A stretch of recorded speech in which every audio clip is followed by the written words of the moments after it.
What's good, everybody out there on YouTube? This is your man Shattuck Stick dropping some hot Faraga on this mic. Today we're going to be talking about the Nintendo Switch 2. Now, I want to start this off by saying it was formally shown off on April 2nd. You know, they showed off all the features, all that jazz, but there's a lot to go over. This is probably going to be the future of AAA gaming. I'm going to go over that at the end. There's a lot of misinformation going around, though a lot of people are going out of their way to correct it. And info is also moving quick because of the current political landscape of the United States. So I just want to say that. Also, I stream my initial thoughts here on the channel. I plan to stream at least once a week, so make sure you have notifications ticked on. If you want to see the two past streams, you can go ahead and check them out. So I want to start this off by talking about what do we know about the Nintendo Switch 2. We know a lot.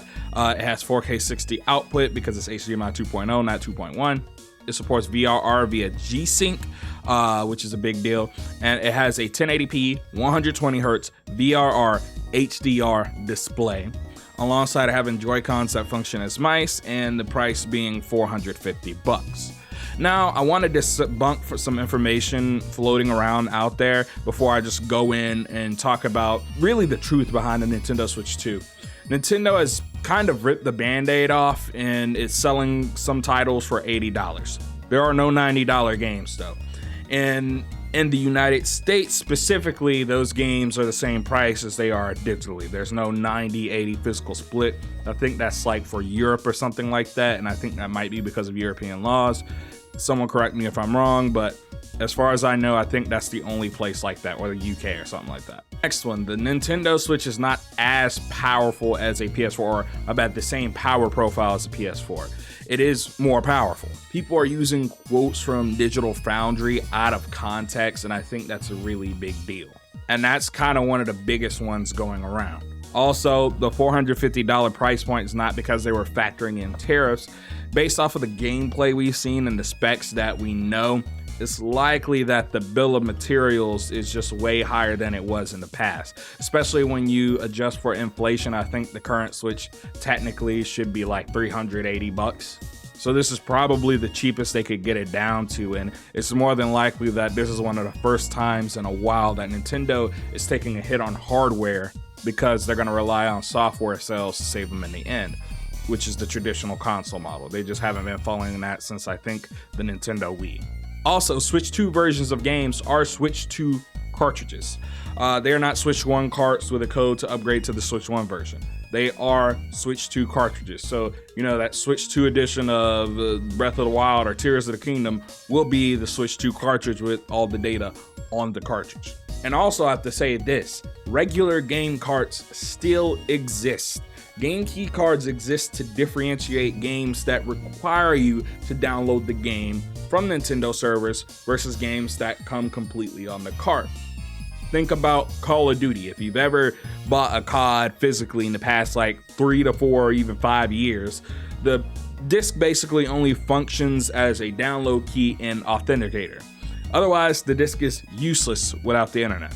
I think what Nintendo is doing here is actually a pro-consumer move in this regard, and the fact that they delineate what's there on the cart and what's not, and they do it in a way that's really upfront.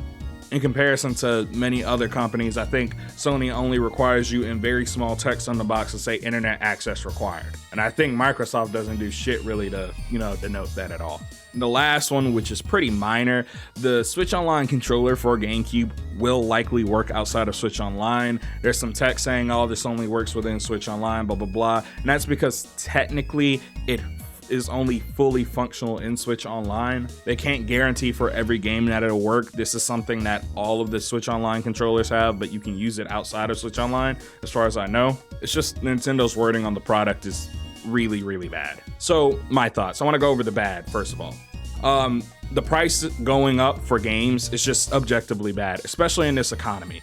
I think, games in general are going to be more expensive. I just didn't think Nintendo was going to be the one to rip off the band-aid. I thought, at the end of the year when GTA 6 comes out inevitably for like $100, that, that was going to be when everybody's like, well, we're going to start raising the prices again. But Nintendo said, why not do it now? And I think it's smart on their end from a money-making move to do it with Mario Kart, because Mario Kart on any Nintendo platform is basically a quintessential title. That's not to say that this is good for the consumer.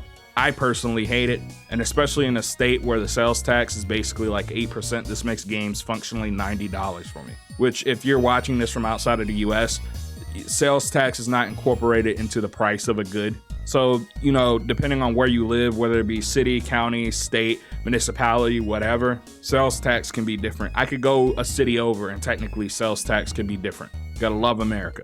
This actually kind of leads into my next point, which is the game key cards. They're just another step in the direction of the all digital future where you basically own nothing. Like I said beforehand, regular game cards still exist, but I think the fact that Nintendo is probably functionally taught to a lot of these devs behind the scene, and they probably pressured Nintendo into making this a regular thing for them, that I just think this is ridiculous. I think this is just going to functionally be used as DRM. I think there's a screenshot floating around out there with one of the Nintendo online stores, and one of the games that's a game key card is Bravely Default, the remake of the first game or whatever. And that's kind of asinine. That's a 3DS game. That game at max is going to be like probably like what, 15 gigs, and you couldn't fit it on a fucking cart? I think that's ridiculous. And then on top of that, you require that cart to basically play the game every single time after you download it, and it's functionally useless if you have no internet. So let's say you go to the store and the Nintendo Switch is a portable console, and let's say you wanted to go camping or something for the weekend, and you know, maybe while you're on that camping trip or while you're doing blah blah blah, so on and so forth, you wanted to play some games. Or let's say you're on an airplane or something like that, and you wanted to play a game that you just bought. You pop it in and it's like, oh, this requires internet. I just think stuff like this does nothing to help the consumer. I wish this didn't exist at all.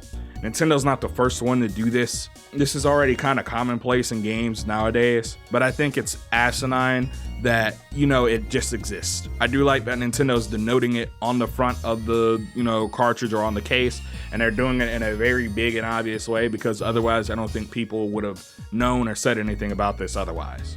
But let's talk about the good. Let's end on a good note. I think considering the power profile and hardware, $450 is actually kind of a good price when you especially look at it in comparison to a lot of these PC gaming handhelds like the Steam Deck, ROG Ally, etc, etc. Many people who are on the Steam Deck camp, which I say many people, it's like, you know, not even a fraction of a percent of the people on the Switch, but you know, to the 4 million people who own a Steam Deck, like a lot of them are pulling up, you know, oh, the Steam Deck is $400, just buy a Steam Deck. First of all, these two things are functionally in different types of ecosystems and classes. If you've ever seen a Steam Deck in real life or held one, like it's not functionally portable. It's a handheld, you can bring it to you with places, but you best have a huge fucking bag. I remember I was actually going to buy a Steam Deck, and a customer at the place I worked pulled one out, and I was like, I can't bring that to work because it's just that big.